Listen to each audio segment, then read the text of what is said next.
everybody. Thank you for joining us today. This is a wonderful event. We're doing a wellness webinar. I am Alane with MagnaWave. I'm the president of MagnaWave. Joining me today is the wonderful Dr. Myers. Oh, not you, Dad. I went Dr. Myers.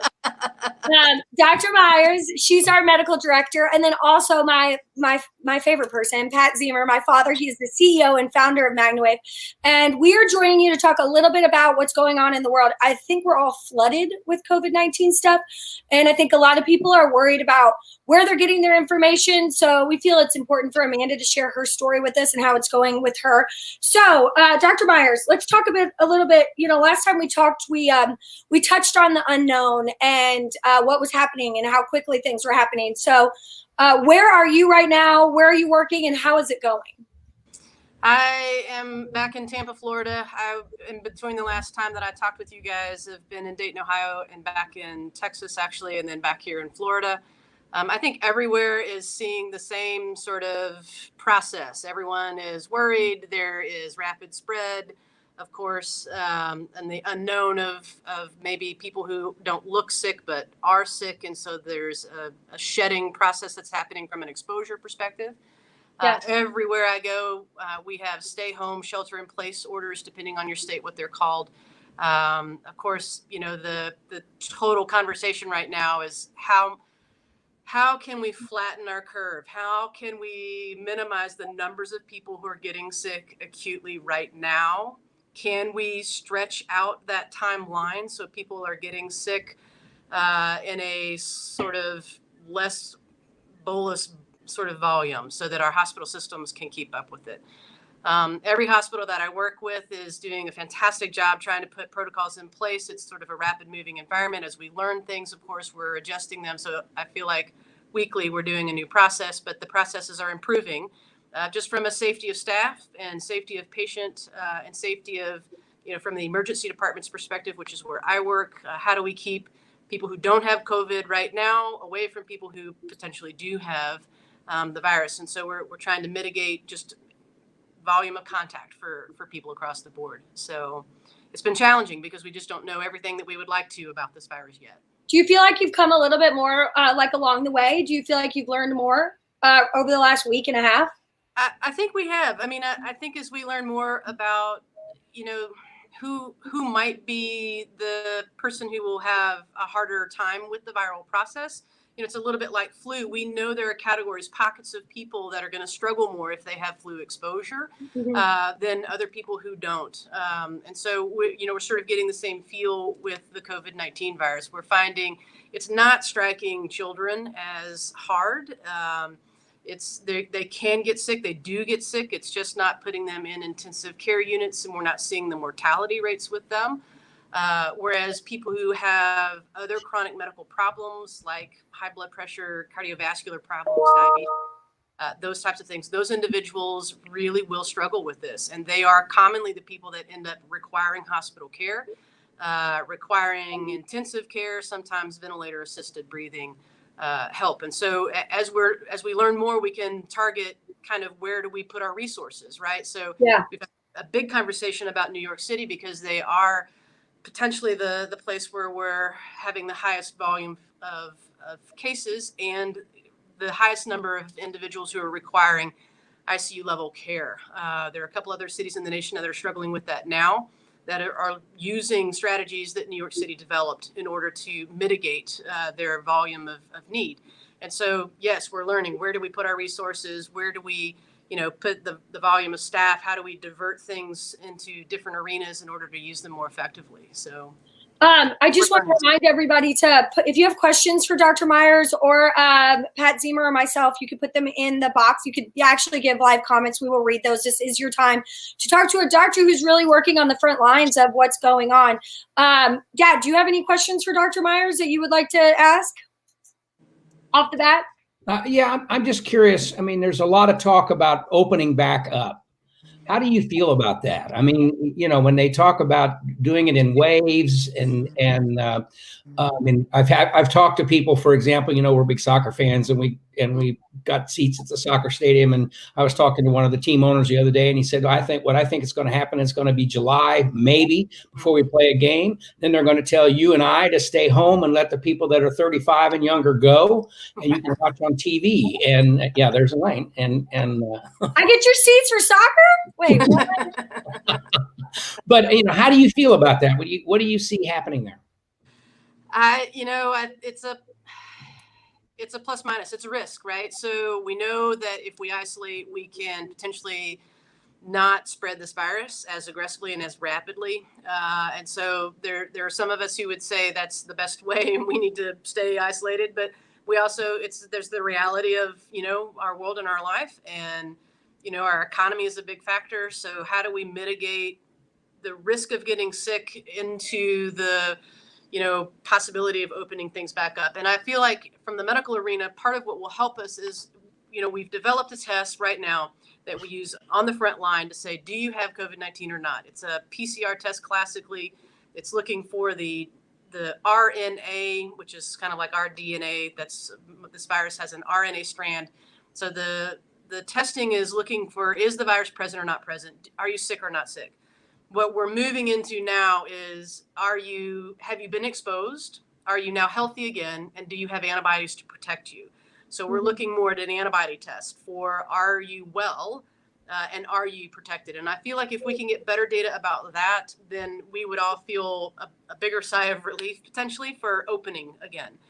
Because if I know that you have been exposed and you have recovered and you are now protected, then that means get out there and do it, and be cautious. But we know that you maybe have something that is in your system to help you not hopefully become sick again. But that's the big question, because we don't know that answer yet. How long do these antibodies last? How broad are they as this virus changes and morphs within the population? Will your antibody exposure protect you? If you fly to California and that RNA was slightly different than the one in your hometown, will your antibodies still keep you from getting sick if you saw someone who was sick? That type of thing. So, we've got a lot to learn still. So there's benefits in opening, and there's risk in opening. And I feel like they're going to toe in the water. They're going to try to see if we open up things, do we see a peak in exposure and in illnesses, or do we stay similar to where we are now? And so I feel like if they find a spike, they're going to shut it back down. Yeah. So it's a risk, but it's probably one that, a lot of states are willing to take at this point. So, when you're talking about that, it's kind of like I don't want to say it's like the flu, because it's not like the flu, because it's so unknown. I mean, there's so much things that can go wrong.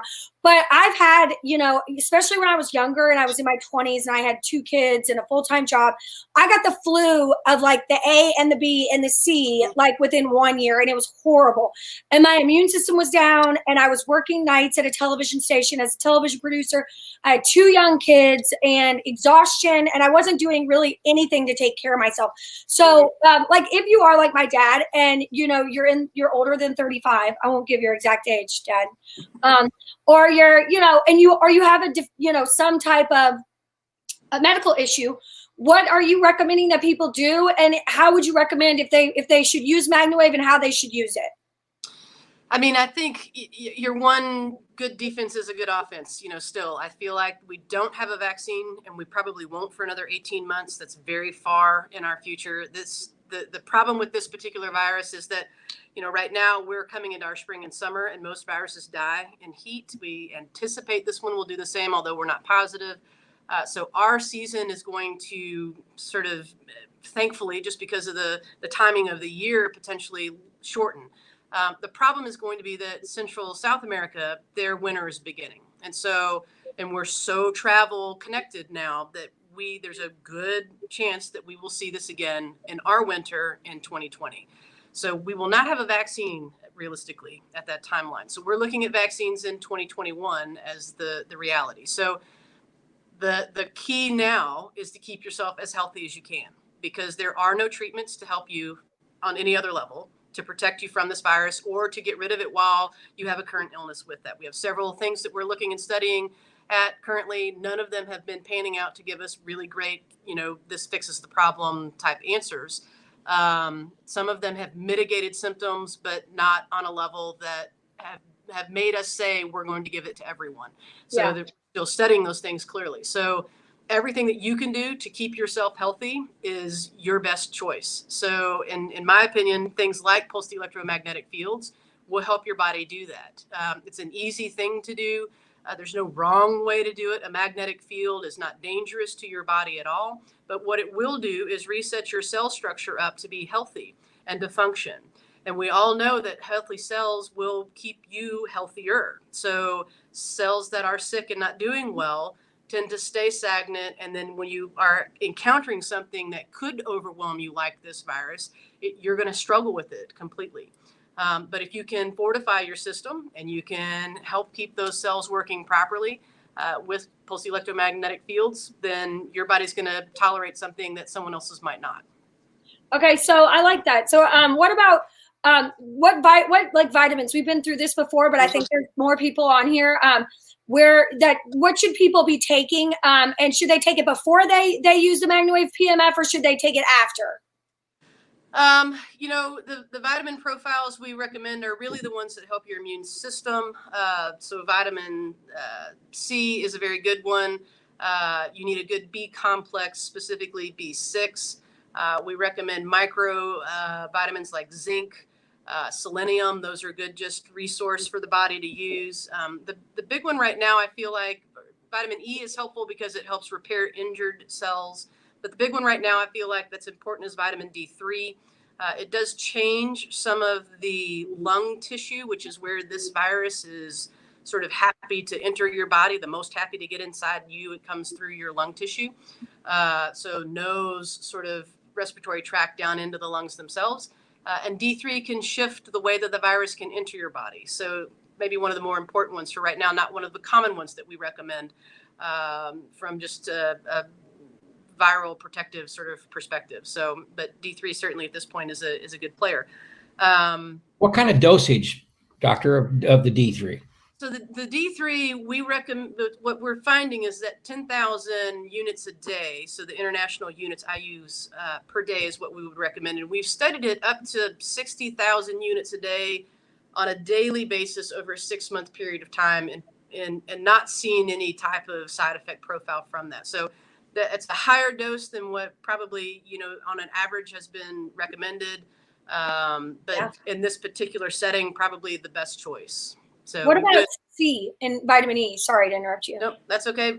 Vitamin E, we would say the 400 units a day with. And then vitamin C, I would say 1 gram, or what would we say, 1,000 milligrams.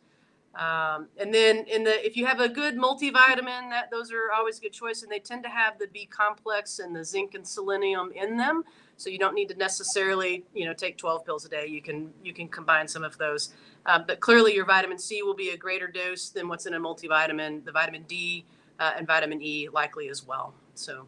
And would you use the have a wellness session before, like with MagnaWave PMF, or would you recommend doing it after, or does it matter? Don't know that it matters as much. There's some evidence that will tell you that if you create a magnetic field and then you take a product, that product will be better absorbed. And again, we're just looking at a healthier system, right? So if a system is not actively engaging well, then it will not absorb as rapidly or as completely as a system that is fine-tuned and functioning. So, for those of individuals who are actually taking medications for blood pressure or for diabetes and those types of things, you do need to be a little cautious about your timing, because you can increase the uptake of the medicine, or the actual bioactivity of the medicine, maybe would be the better way to say it. Okay. Jad, do you have anything to add to that? Are you treating yourself right now, or how are you going about that? Every day. I know I'm treating myself every day. For at least half an hour or more. Of course, I also treat myself at night with the B2. With the B2, but I'm actively treating my chest and lungs. Yeah. Just to have good flow there, if you will, and that type of thing. But yes, I'm treating myself. So is your mom, daily. Yeah, good. I recommend that everybody does that. I feel like we had the flu come through my house and I was scared and I was like, oh my gosh, this was 2 or 3 weeks ago. And I talked to you about it, Dr. Myers. I was worried. And I took my daughter. She ended up having the flu. And I started putting her on my lap just because she was kind of breathing heavy and we didn't have any tests, so for COVID, but she had the flu and nobody in the house, nobody else really got it. I had one day where I was tired and that's probably because I was in her face for every night while she cried. But I really feel like it made the difference. Like we didn't give her the Tamiflu. It was 3 days. I talked to you and I said, should I give her the Tamiflu? And there's risks there with the Tamiflu and a toddler. So I decided to opt against it, just see what happened. And I treated her by her laying on me. And she loves it. It's the only time you could get her to sit still now. And we just relaxed together. And within 3 days, her fever was gone. And she was with no medication. So, and the rest of my family, I used to force them. And now they love it. They'll sit down and we'll all watch TV and take turns. And I feel like in my mind, it was the difference between us all getting sick because I'm doing these like maintenance things to stay well. I think that's, like you said, part of the whole thing. Like we had a question from Tony about herd immunity. Would that apply to a virus like this? You kind of touched on it earlier, but when you don't know what's happening, how does that work? I mean, herd immunity is certainly a thing. We've been sort of proving it generically because we've seen people vaccinating their children less in the last decade in the pediatric arena. But we also know that it fails. We've had a huge measles outbreak in the last 2 years running. Actually, we never saw measles before, but now we do because not enough people are immunizing. So, yes, you can depend on others to be healthy. And if everybody is healthy, then everyone stays healthy, and that's herd immunity. So there's that possibility. Again, this is just a new virus. We're not sure how our antibodies are going to be formed. We don't know how broad they're going to be. We don't know how protective they will be, and we don't know how long they will last. And that's the scary part about herd immunity right now is we just can't predict. If I only keep antibodies 6 weeks, but this viral process is lasting 6 months, then I'm no longer immune. Right. I'm no longer going to be able to protect anybody else because I've already had the virus. So the big question on the table right now is, do we get the antibodies? How good are they? How long do we keep them? And can they protect me from a second round of this illness? That's the issue because this virus is changing, right? So just like the flu, we see that the surface of this virus changes the protein structure on the surface. And so it becomes less recognizable over time. So, that's kind of how the flu operates as well, as it's in the population and morphs as it is moving between people or pockets of people or so forth, because we're all a little different. It becomes a new entity. And so we just don't know how good our antibodies will be against this. Now, if you get the antibodies, let's say you got sick and you got better. So you have the antibodies, you're out of the hospital. Mm-hmm.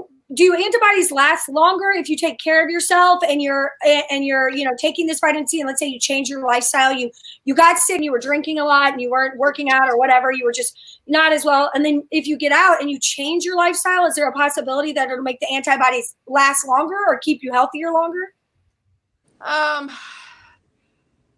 I don't know. That's a good question. I've not read any research about that to know if that happens or not. So, but I would argue that if you take a sick body and you make it a healthy body, you will be better at resisting or eliminating more rapidly anything that you're exposed to, whatever that may be. It's kind of like what you did with Cookie and treating people in your house and saying, we have a flu. The flu is highly contagious. To not have it spread within a home rapidly to everyone is impressive. But if everyone else stays healthy, then the possibility of you not getting sick is real. So the healthier you are, the stronger your system is, the less likely something will overwhelm you. You might get a little fever, you might get a little cough, you might get a little snot, but you won't get into bed with pneumonia, right? Right. So it's just, can you keep your system working well enough to operate in a way that doesn't allow overwhelm? That's really the question.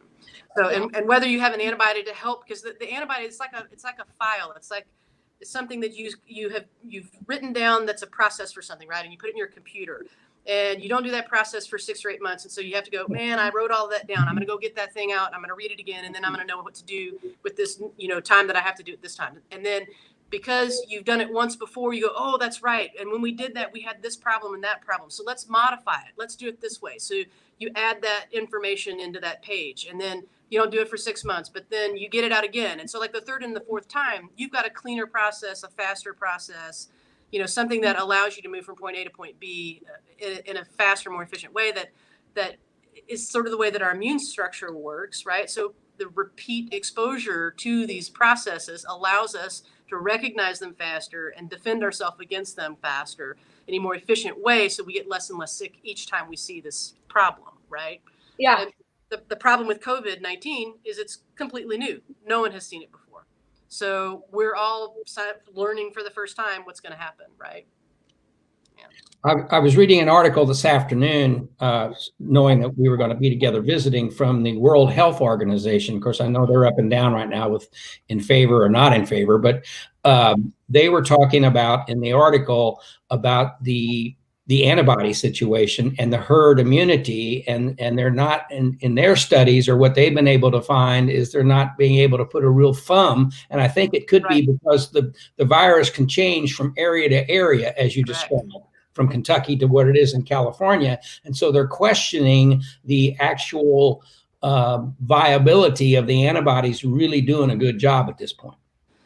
Right. And I think that's the sort of the first front push on this was, let's just get a test where we know we have it or we don't know, that you either are positive for COVID-19 or you're not positive for COVID-19, so that we know what to do with you next, not just for you, but for everyone around you, as well as for the healthcare providers that are taking care of you. And then now really we've got to move into antibody testing. That's the next big thing. Who has had it? Who still is protected? What are they protected against? How broad is the antibody that you're creating? And then we've got to kind of serially test to know how long it's lasting, because we don't know any of that realistically. And again, if I live in the East Coast and I travel to the West Coast, or I live in the Midwest and I travel to the South, is it the same virus? And the answer is probably yes and no. We've seen two big splits in the virus of the genetics of it. And the one is more viable, so it's a larger sort of percent of the virus that we're seeing, and that's the way that these things work. SARS-1, the first SARS virus that we saw in 2004, gene coded in a way that made it less viable. It could not get into a cell, invade a person, and become an illness for them, and so it literally died out for that reason. What we're finding with COVID-19 is it's gone the opposite direction. It's actually coding in a way that makes it more viable, more contagious between people on an easier level. So more like the flu in that sense. And that's a normal virus behavior, frankly. That's not special to this COVID-19. That's what we see commonly with viral infections. So that's the big deal is, do we open the population back up? Do we stop socially isolating? Do we stop asking you to stay home? Do we let you back out into the movie theater and to restaurants and the things that keep our economy going? But knowing that exposure comes with a strong volume of risk. I thought personally, when all this developed and they started talking about, and there was a question asked, I want to weave into this. At the very beginning, I think what they probably, and this is just me personally, I felt that they should say to people my age, starts with a 7, ends with a 1, that Cleared away. Yeah, that you stay inside, you quit going out. I don't want to do that at all. And Debbie and I were talking about that this morning. That doesn't sound like a lot of fun for the next 6 months or a year, that we would have to live that kind of seclusion. But I would do that gladly. And I'm sure, and I would think that other people that are considered more vulnerable because of age, or certainly people with pre-existing conditions, if they would just do that, that would make a big difference as well, because we're the ones that the people with pre-existing conditions and age vulnerable are certainly suffering more than others. Yeah. And I think that's the truth. I think, age and the individuals who have, multiple medical issues, those are sort of the individuals that we're finding are the risk zones. And so I would argue if you're in that category, you should be very careful about rejoining and regoing and removing into the world as you once knew, because I feel like this risk is not gone. I feel like if we recongregate, we will probably see pops and spikes in different places of volume of number of people who are sick. And I would argue that the risk groups should be careful and cautious about their reentry into this, sort of process. So. Yeah, we had a question asking, there's been reports of people who are completely, that have no serious issues, and they have no prior medical conditions and are otherwise healthy and young, and they get sick, and are hospitalized or die. Like, what they're asking, are these reports accurate? Does this happen? And what would cause this? Is there a way to know?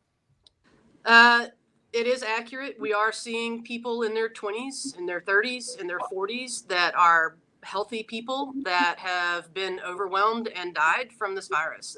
They're certainly in our numbers. They're small amounts compared to the total amounts, but they do exist. And they're probably arguably what scares everyone, is because that's the outlier.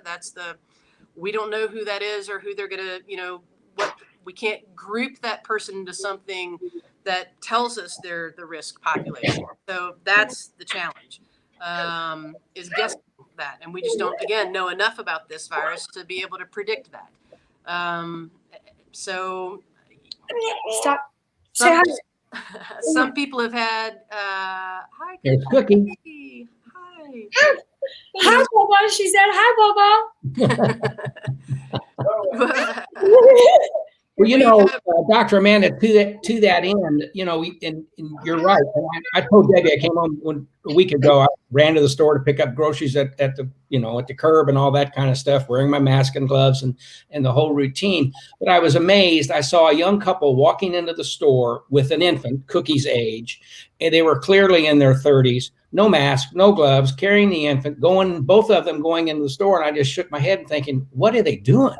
Yeah, infants are the worst because they touch everything. They lick everything. I mean, you can't help them touch. They eat the bar it's disgusting. Like, they don't take it seriously. But I would have to say, and Dr. Amanda, please help me here if what I'm going to ask. Certainly, someone who appears healthy, who gets out every day and doesn't have any problems, not taking blood pressure medicine, don't have any problems breathing, that doesn't mean that their immune system is as strong as it could be. It doesn't mean that they shouldn't be taking these vitamins or shouldn't be using PEMF MagnaWave to help their body be healthier. And I'm not trying to sell MagnaWave at that point. I'm just saying whatever's out there to make their body healthier, people of whatever your health basis should be doing it. Yeah, I mean, arguably that's the truth. So, you can be young and not healthy, from that perspective. And arguably the young are the commonly, sleep deprived, stressed, lots of stuff going on, lots of activity in life. And so, you might appear fit, but not be immune strong, I guess is the easiest way to say that. And so, I mean, arguably, yes, you should still be being very careful about water intake, about sleep, about de-stressing. Stress is one of the huge killers of our system across the board. It just puts everything into a chemistry perspective that it's wrong for function and for just health and body flow. And so anything that you can do to get out of stress, that you can support immune structures with, that you can sleep better, so that you're really repairing your systems during the process of night sleep. It's critical to do that right now, because we are seeing that the 35-year-old that is walking to the grocery store or to those essential places, not protecting, with masks, other population, which is part of the conversation I think that's going on now. They may have the virus and be shedding the virus, not have the symptoms. We know those people exist. And so you can expose other people to that process, but you can also get sick from the virus yourself. And those are the people that we're seeing kind of shockingly that are healthy, young, no real problem people end up in the intensive care unit and not survive the virus. Well, who's under stress today? You take the people that are having to work from home, that are in their 40s, in their 30s, that whole night, there you go. And the stress levels, they've been laid off. They're trying to, they don't have a job and they look great and they're healthy, but their stress level is incredible.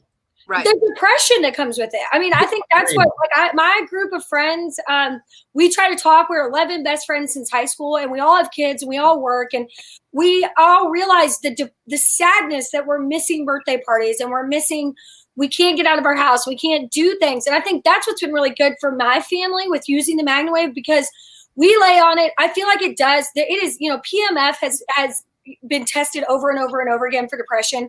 And I think that's something that we're not talking about enough. We're not talking about the physical feeling of stress in your back, the physical, and you can't just go to the gym. You can't go to your massage therapist. You can't go get, the Reiki that you usually get or whatever, the acupuncture, all of those things that you would usually do. You can run around your neighborhood. Like, that's about it. And what I found is we go outside, we get some time outside, and then I sit them down, and I started doing these regular MagnaWave treatments when Cookie got sick. I used to only do them when the kids felt, they fell down at a soccer game or whatever. They were fine. I treated Joe and I regularly. And I realized that I think it's helping with the depression and the calming down, because they're stuck in the house, and it's stressful. I just don't think I think that toll is bad. It's not as bad as getting COVID-19, but it's bad on your mental psyche. Absolutely. We have a question. What makes the high blood pressure people at risk? And does it matter what type of blood pressure meds they're on? So there's been a big conversation about blood pressure meds, yes, because part of the way that our blood pressure is regulated, it's a complex between your heart and your kidneys, actually. And so part of our blood pressure medicines articulate that zone of how much volume you have in your blood flow pattern, right? So in the vessels themselves, part of what will create pressure is just volume of fluid. And so some of our blood pressure meds help us not hold on to as much fluid. Those kinds of blood pressure meds also, it's going to be a little challenging. Let's see. The part of the process of knowing how much of the volume that you need in your system is actually in the lung. The lung has a tissue receptor, because the lung and the heart work together, right, to bring blood and oxygen next to each other so that we can oxygenate the blood and then have it pump through the rest of the body. So in the lung tissue itself, there are receptors that help articulate fluid volume. It's one of the sensor areas, I guess is the easiest way to say that. And so the virus is coming into the lung tissue through sort of the back door of one of these receptors that the blood pressure medicines are using. And so there's concern that if you're taking the blood pressure medicine, then are you actually allowing the virus to enter the cell more easily? So there's studies going on right now to try to figure that out. And so far, we have not seen that be the case. So in part, we're looking at how many receptors do you have, and then how open are those receptors working. And the blood pressure medicines can change two things. A, how many receptors do you have? And there's some upcycling of them. So there's some people will produce more receptors on the blood pressure medicines. Some people will downregulate the receptors. So they will change the number of functioning ones. So there's how many are present, how many are functioning, and how many are allowing the virus to come through potentially more easily. And that's the big research question right now. So is the medicine good if it downregulates or it changes the viral entry pattern? Or is it bad because it's upregulating, causing more of these receptors to occur and opening the channel so the virus is entering the cell itself? So right now, we're not finding that the blood pressure medicine is creating risk. And the argument is that you should stay on the blood pressure medicine if that's what effectively manages your blood pressure for you, based on what kind of blood pressure problems you have. So we're not seeing recommendations to come off the blood pressure medicines at this point in the game. We are not seeing recommendations, though, to put people on them to try to prevent illness. So right now it's status quo. Keep your med, keep it at the dose that you're supposed to. We're not finding that being a problem. So I guess the bottom line with that is, because you're on blood pressure medicine or medication, you are certainly vulnerable. And That because that I all think that stuff is going on, you right. are just more vulnerable. Not because you Correct. have high blood pressure, just because all this stuff's going on in your lungs makes you more vulnerable. Correct. And classically, blood pressures that are higher come with age, right? So part of this is, are you just in a zone of age where this is one of the sort of life things that happen, right? And so now we're managing that as you're aging. So, but we know that the older age populations are at a higher risk. So is it a combination of those things? Probably. Again, we're still sort of learning and trying to figure it out. I think there's a lot of young people that have blood pressure issues that don't know it. I've noticed that recently. Like, well, I have friends that are 29 and friends that are 35, and in between that range, more and more of them are like the issues that they've been suffering with, headaches or mood swings, and they go in and they finally realize, oh, it was my blood pressure, and I didn't realize all this time these issues have been, the problem. So I think there's a lot of people walking around, like we said earlier, Dad, that are 35 years old, walking into a grocery store with a kid, with a baby, not realizing that they may have one of those issues. Their headaches might be what's causing it. Sure. And I think that's kind of, a lot of people aren't going to the doctor like they should be going to the doctor. And they're not taking their vitamins, and they're not MagnaWaving as much as they should. So that's just my personal opinion. No, that's great. John asked the question. So this one was created to be better and more efficient. John's in Europe. John, is he talking about the virus? Yeah, is he talking about the virus being created to be better and more? I don't know. That's right. Yeah. Yeah. So, John, if you clarify that, I'd appreciate it. We can go on with that, certainly. Thank you, Robbie Rice, for saying interesting point, Alane. Whoop, whoop. Okay. Don Weifels asks, how effective are cloth masks? So cloth masks that's the big debate, right? Do we need masks or not? And we've not been aggressive trying to put masks on everyone immediately.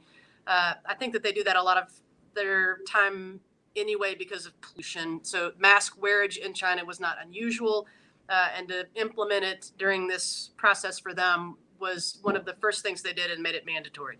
The United States has not done that yet. Most of the countries have not done that yet. The mask is there as a cloth mask in order to help you not expose someone else to what you have. So it is going to help change how much, if I am shedding the virus, if I cough or I sneeze, or as I'm speaking, I have droplet exposure coming out. It's there to change how far that droplet will go, right? So if I sneeze in a grocery store and you're 8 feet away from me, I'm going to actually hit you with some of whatever came out of my nose. It's a big diameter. Yes. If I sneeze and no one is there, then it's just going to go all over whatever product is in front of me that the next person is going to come and touch. So that's the problem, right? So mask wearage at this point in the game is predominantly to help not spread what you have to someone else. Now, if you're wearing an N95 mask, those masks are fit tested to your face. They create a seal around your nose and your cheek, and then underneath, so nose bridge down, around, and then under the chin area. And they create a seal where you do not breathe in viral particles or any other kinds of particles, realistically. In fact, I think there's an ad on TV right now that shows the faces of workers that have these red lines around their face. That's from the mask that they wear. These are not comfortable masks. They're they create a seal, a suction kind of a deal, and they do leave marks on your face, but they're there to help protect you if you're intimately exposed to this virus, so that you don't get sick. So our healthcare workers are wearing these when we're taking care of individuals who are COVID-19 positive, because that's the only way we can stay healthy and at work, realistically. So, so the ultimate protection is the N95, but the way to keep minimizing the spread is for people to stay distanced, number one, so that we're not sneezing or coughing on each other, and likely wearing the masks at this point. I think that the World Health Organization, the CDC, is saying, look, if you're going to be in public right now, it's smart to put a mask on. Yeah, I don't think it's going to hurt, right? I mean, it's not going to hurt. If you are asymptomatic, and you're walking around and you need groceries, but you've been staying at home and you're asymptomatic, you don't know you have it, and it's allergy season, and you sneeze, you may think, oh, I'm just sneezing, it's allergies. But if you have a mask on and then you're protecting everybody else. And I think that's the point. We're trying to flatten the curve. So wearing a mask is really cool. Like, get a good one, make a cool one. I ordered my daughter one with like an image on it. Like, she's 13. I'm like, you're gonna wear this everywhere you go. Yay. Like, cause I want, you have to get, that thought in your head that you're actually, and my husband said it best. He said, we're just all going to pretend like we all have it. Our whole family is just going to move forward saying we all have it, even though we feel fine. Because if we act that way to our family, our friends, and our people, it's going to keep us safe and it's going to keep them safe. And I think that's where my mindset changed, where I was like, okay, if I'm acting like I have it, then I'm going to protect my family. And I'm not going to be like, I don't have it, I'm fine. And then go see my dad or I haven't seen my dad. When was the last time we saw each other face to face? Months. Right. Months. So when he came back into Louisville, it's really hard not to see your family. Right. So I think that's, but if I look at it like, oh, I have it, then I feel like wearing a mask isn't a big deal. I feel like the other thing that the mask will do is, part of this is if you touch a surface where someone else has touched and they had a virus of any kind, COVID-19 included, and then you wipe your face, on some level, that is how this virus enters into our system. So, even covering nose and mouth with the mask, you don't wipe that as much. And we do this sort of without thinking hundreds of times a day. We're constantly touching everywhere on our face, doing whatever we do. So just even the subtle reminder of the mask helping you not contact your face, I think is a useful part of it. So we got another question. Emily asked, why is COVID-19 seem to be more deadly for men than women? Is that something you're seeing? It is something that we're seeing, and I do not know the answer to that. I'll be honest. I'm not sure that anyone does yet. The percents are not vastly different, but they're certainly present. And it's in older age groups predominantly that we're seeing that be the case, and we're not sure why. So Farley Nash asked, do we have any idea of what percentage of people are asymptomatic? And I think that's kind of the same thing with, we don't have enough tests. We can't.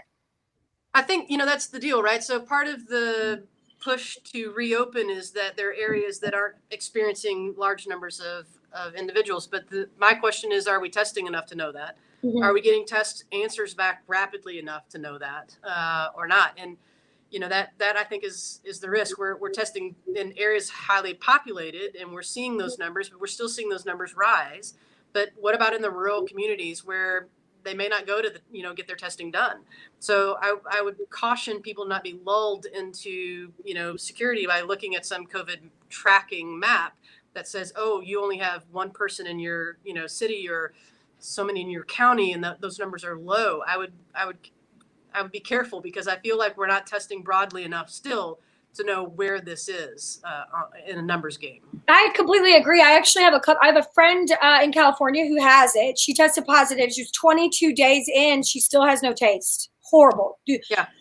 She's my age, and her boyfriend did not get it as bad. He got it first, but it was like 7 to 10 days for him. She was sick. She never had to go to the hospital, but she was very, very sick for 22 days. And she still does not have her sense of smell and taste. So, we don't know if that's going to come back. She doesn't know if that's going to come back.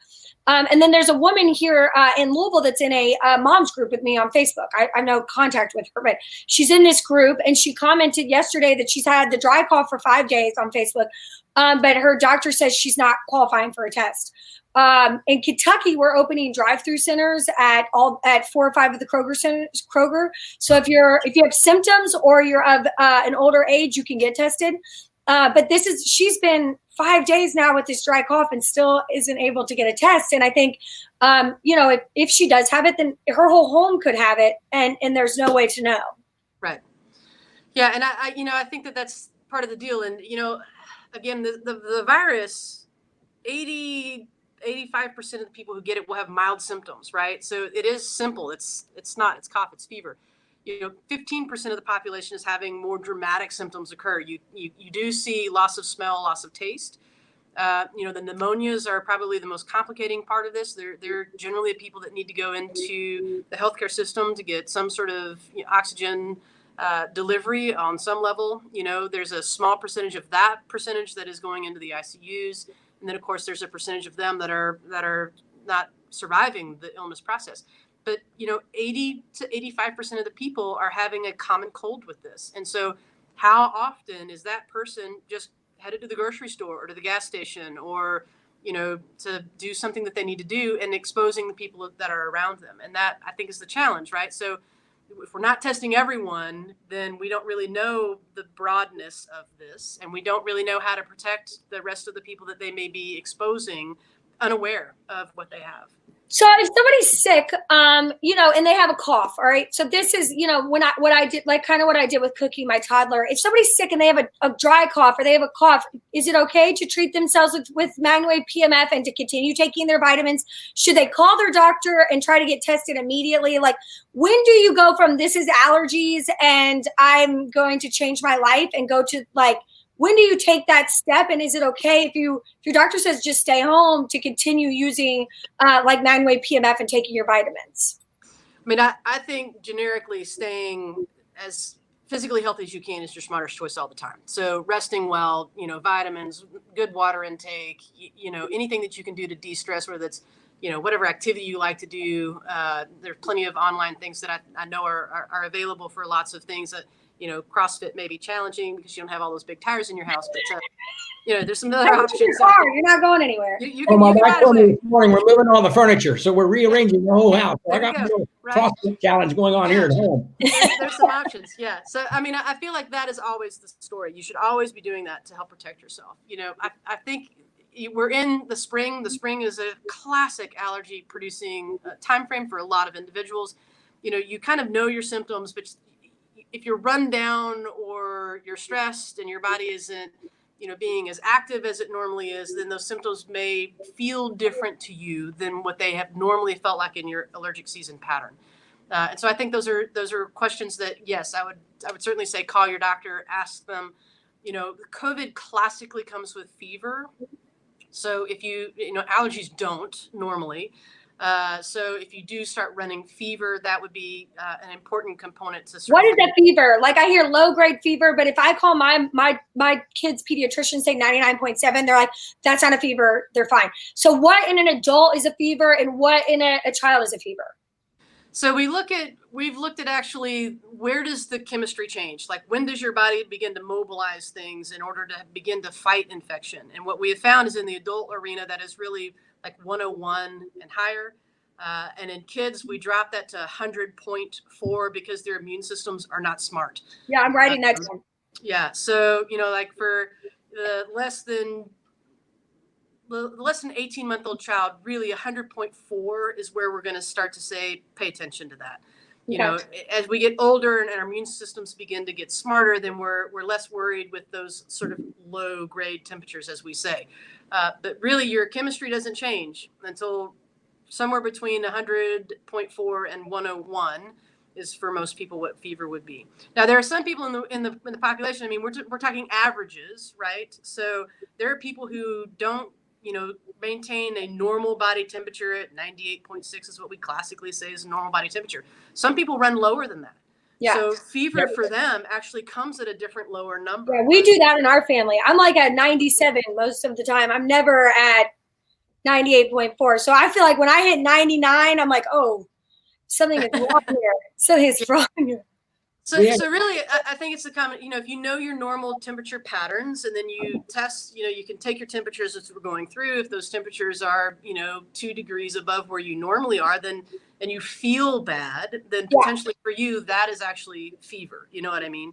But if you walk into a medical community, they're going to say 101 is an adult, 100.4 is a child. Those are our numbers that we sort of stick to. So, and so should you call your doctor or go somewhere, or can you continue trying to take care of yourself at home? Like, if I started feeling sick and I had a sore throat and a cough and a 100.4, can I try to take care of myself? Like, I feel like what I've talked to people about, a lot of their problems are, they're like, oh, when he goes to sleep at night, he can't breathe. Or when he, like, can they continue to treat, like, use the MagnaWave or use PEMF at home, continue using their PMF, continue when should they say, look, enough is enough, go to the hospital? Like, what would you think would be that? The toughness in the chest or what? Yeah, I mean, I think most of us can manage some snot and some cough and some fever at the house. Yeah. You know, you don't feel normal. You're going to sleep a little more, eat a little less, do a little less, feel achy. I mean, that we can probably all manage. I think the trip point is breathing. So if you can't take, 5 to 10 deep breaths in a row, if you feel like you just can't get the air moving, or you can't expand the chest on some level, then I feel like that would be the appropriate time to go to the emergency department and be seen. Prior to that, if you have a question, if you think, we still have strep throat, we still have flu, we still have common, spring and winter viruses that are around creating common cold symptoms. And so those are things, we typically get evaluated for and potentially treated depending on what they are. So if you feel like if you're worsening on a level, you're not improving, certainly those are some things that you could call your doctor about and say, hey, look, do you think I have strep throat? Do you think I need a test? Do you think, what do I need to do next? Do I need a chest x-ray to look at my lungs? That type of a thing. But if you're truly not breathing well, then that is absolutely time to get seen by somebody and to reevaluate, do you need help at all right now? Yeah, I think that's the difference between being a hypochondriac mother and then being like an actual like sick person. And I think that line is difficult for people to navigate, Yeah. All right, we're going to take, Cameron has this last question. I'm going to take this question. I'm going to go over a couple new things that we have coming up in our next webinar. He asked, there's been some discussion about warmer weather. There have been debates about this. Is it already in areas where there's warmer climates? Is this just a hope, or have there been some indications that the warmer weather will help? So again, new virus, we're guessing a little bit, but classically viruses die in heat. And so we see hundreds of thousands of common colds in a wintertime, but we don't see that many happening in the summertime. And arguably that is, we are not in schools with kids in close contact. We're socially isolated on like a normal level, realistically. So some of it may be contact, but a lot of it we think is just the warmth, and the virus doesn't survive as well in the warmth. And so we're hoping that this virus will behave the same way. Again, arguably, no one who has had this virus yet was in summer. China, of course, was in their winter. Europe was in their winter in the early spring. We're, of course, sort of late winter and now spring, but no one is hot enough to really know yet. And so we have seen the virus existing in warmer climate right now in our spring in the United States. The question is, when will we get really hot enough consistently enough to potentially make the argument that it's going to die? And we just don't know yet. Yeah, my doctor mentioned my child's doctor to open all the windows, not open but open the shades. He was like, putting the sunlight on stuff is beneficial. Like having the sunlight in your house, sunlight on your porch, sunlight on your things. He was like, I'm not saying it's hot enough, but using sunlight on things seems to slow the growth of a virus. So anything exposed to the sun, based in being in a dark room on some sheets that you sneezed all over, having the sunlight. So I think it's good for your mental health. Yeah. To just open the windows and try to let the sun in. I do want to talk. Dad, do you have a question? I'm going back to Florida. I told you to stay there. It's beautiful. If you don't know, Pat Ziemer, the CEO and founder of MagnaWave, goes on the MagnaWave Express. He travels all around the United States in an RV with my mother, and meets with our practitioners, goes to shows, talks to people. So check it out. Hopefully, he'll be able to go back on the MagnaWave Express next year and come out and see you all, because it really is a great time for him and a very fun way to meet everybody, and for you to get to know us a little better. Coming up, so yesterday we launched 2 new products to the MagnaWave family, and I know you both know about them, so I'm just going to talk really quickly so that the public knows about them. We launched the LZR Ultra Bright. It is a red light therapy that helps with weight loss, and it works very, very well. Oop, Dad's got it on his face. Look at him. But I'm not going to look. It's like when you dress up for Halloween. He always goes way out for Halloween, scares the kids. Anyway, so the red light, it's fantastic. We're selling it for $1,340. Comes with the travel case. I think it's like 500,000 milliwatts or something. Don't quote me on that. But what we have noticed, and before we ever brought this out to the public, is the weight loss factor. We tested on 4 of our employees, one of them being my dad. We had inches lost were amazing. You can actually put the coil, if you look at this picture right here, you could put the coil over that while she's treating. So you get the red light, the heat, and the MagnaWave PMF at the same time. We had tremendous results. Didn't understand red light. No idea. I've really educated myself over the last years. Our practitioners and our employees have started to use it. With the inches lost, as a mother of 3 children, I am excited to keep using this piece of equipment. So that is available. That will be available for you. I think we just shared the link. If you're not a practitioner, we'll share the public link later today for you to be able to purchase that machine. If you are a practitioner, you want to follow that link that's in the description because it has a large discount for you. Secondly, we launched attachment covers. These are antimicrobial covers that go over all of our attachments. This is excellent for anybody who, look at that, it's got the large loop, the butterfly, and then the one on the left is the one on the left is the butterfly, the one on the right is the zoom paddle. This protects your attachments from yellowing, dirt, any type of, they are antimicrobial. They're pretty cool. And they can come off and just be washed with soap and water. And they slide on, slide off. So if you go out to a barn or you go treat your dog, you put the covers on, take them right off. They're like sheets on the bed. So get a couple pairs to keep your attachments clean. It's one of the biggest complaints we get at MagnaWave is that, oh, it's yellowing. Well, this is going to stop that. So they fit all of them. If you want more information about that, you can email us at support@mwpemf.com. Dr. Myers, you are traveling around the United States on the front lines of this. We cannot thank you enough for taking the time to speak with us today. And I'm excited about our next webinar. Go ahead, Dad. I have one more quick question for Dr. Myers, if I may. We had a question come up today about someone with diabetes and their blood count. When they used the MagnaWave, their blood count dropped. Blood pressure, I'm sorry. Yeah, their blood pressure dropped, which does happen. It is relaxing. And it will lower blood pressure. It doesn't lower it tremendously to where all of a sudden you're in that type of situation. But the question was with diabetes and it lowers their blood pressure when they're doing a treatment, is that a problem? I don't know that it would be a problem provided they had enough, volume. So, again, we would say in any of your wellness sessions, it's smart to hydrate well before, during, after, just because, that, again, we're trying to flush some of the things out of the system that don't need to be there.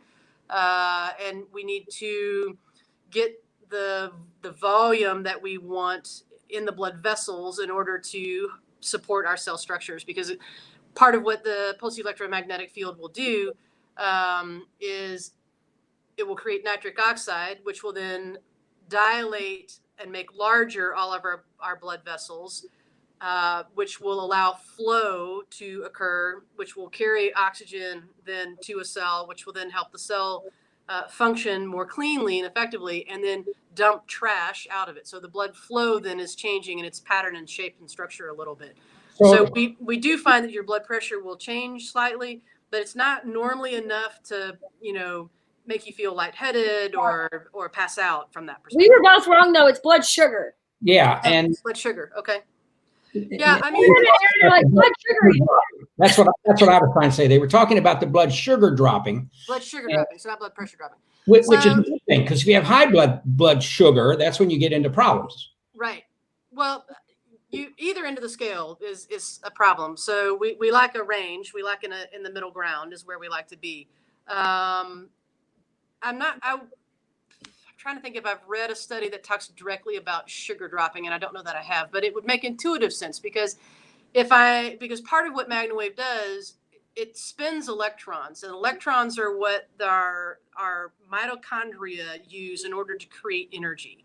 And anytime we use energy effectively and efficiently, sugar is one of the primary sources of gas kind of in the car. So what we want to be able to do is, as we're activating cell function, is to then get gas to the cell so that it can continue to do its job correctly. So you will use sugar differently and maybe more efficiently in the body itself. And so you would probably find the ability of the body to take the sugar out of the blood, which is where it can be, into a cell where then the cell will use the sugar. And so because that's happening, your blood sugar number will lower. And Because the other thing, are working better. It's because you're working better. You're working more efficiently. And the other thing that we find is that, I mean, part of what we do in testing of sugars is we look at a hemoglobin A1C level. And that is literally looking at red blood cells that have an attachment site for sugar. And so the amount of sugar stuck to your red blood cell tells me how much blood sugar, how high your blood sugar is consistently over a 3-month period of time. So, and those numbers are thrown around. And the reason is because a red blood cell lives roughly 3 months. That's about its life cycle. So every 120 days, that red blood cell is crushed up, recycled, and rebuilt. And so we have a new red blood cell. So your hemoglobin A1C is a reflection over a 3-month period of time to how much sugar is in your blood, because it will stick to red blood cells, right? And we look at diabetic numbers as being really 6.5 or higher on a hemoglobin A1C number as being either pre-diabetic or diabetic on that level. So we want less than 6.5 roughly to have sort of a normal volume of blood sugar in our system. So we know that free sugar in the blood can be toxic. And if your insulin isn't working right, or if the cell that is combining with the insulin isn't working right, then your sugar will raise in your blood. That's what diabetes is. So we're going to either give you insulin to your system to help, different types of insulin to help change how much blood is in how much sugar is in the blood versus how much sugar is in the cell where the cell can use it. So if I make your system work more efficiently, then intuitively it should use the sugar that's present more efficiently as well. So you will likely find drops in sugar. I just don't know how much. So did somebody take some time? So let's say for this, if you have diabetes, should you maybe bring a candy bar, or not like a nutritional snack? I don't know, with you if your blood sugar, like, is there a way to communicate this to someone, like, hey, your body's going to work better? I have heard about this before.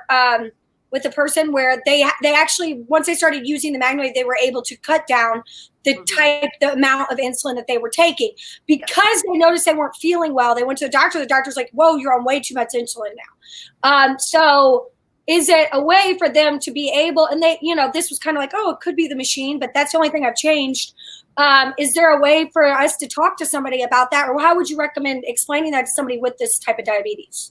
I mean, I would say, blood sugar test before the treatment, blood sugar test after the treatment. Know your numbers, know them well. Yeah. Then yes, if you feel like your number is getting too low, then I would say arguably, most diabetics have a protocol. So if your sugar is too high, then you start treating it with insulin in graded scales. If it is too low, then you start adding in a sugar source. So they've got both the highs and the lows, that they should have a plan from their endocrinologist or physician that has been established for them, because everyone is unique. There's no real template for diabetes, because all of our systems, our physiology is a little bit different in each person. So, I mean, I would say that if you're finding your sugars are changing, track them. We would say track them every 2 to 3 hours roughly to know, are you continuing to drop?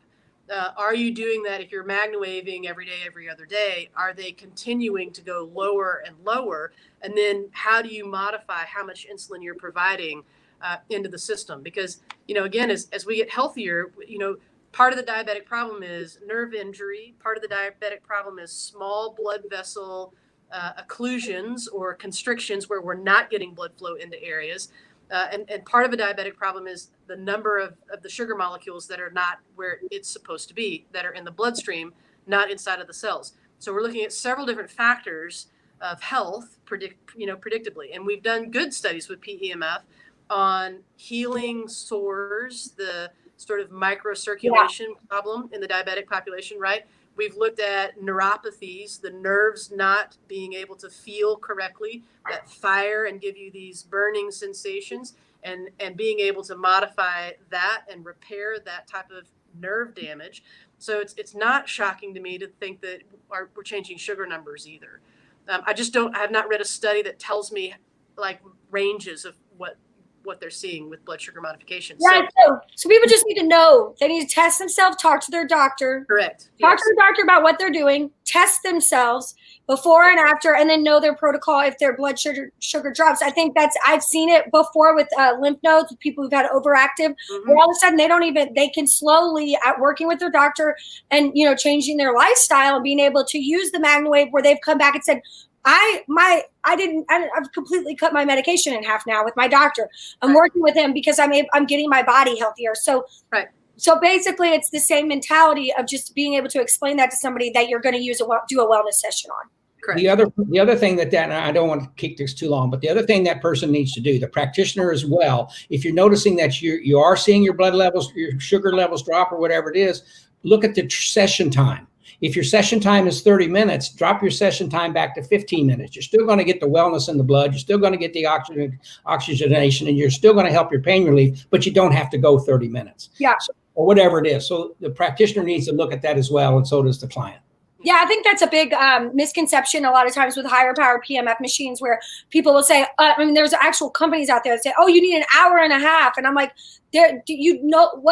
okay, everybody's body is different. So like, it doesn't even make sense to tell somebody exactly how much time they need, because my body functions totally different than my father's and Dr. Myers.